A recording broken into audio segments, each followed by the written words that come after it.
Bia kamal guasame ban racha ke quire bani titi kare bani tenen kongati na kare bani to ken kontin bu korach tin ko gor kono bane ta danen dong de to de gor ke je ki ti chol kono men to ire bani do brande gor ke je jen bu kon nenon ne me chale ha he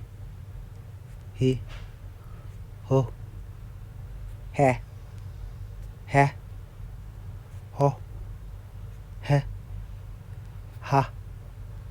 he ho he ho he no en kwen che ka kwen ge jen tama jodien ke liu cha jako bu jodien bele la kel chicken juice raw bana do dan dong de kon ka kwen ke je ke juice raw bana jenen ha he ho he ho he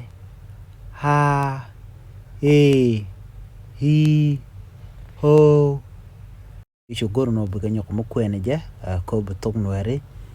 bi ban ke biga chunga titin kare ban tong na da titi kare ban tong na biga chore ka ta dan guje ke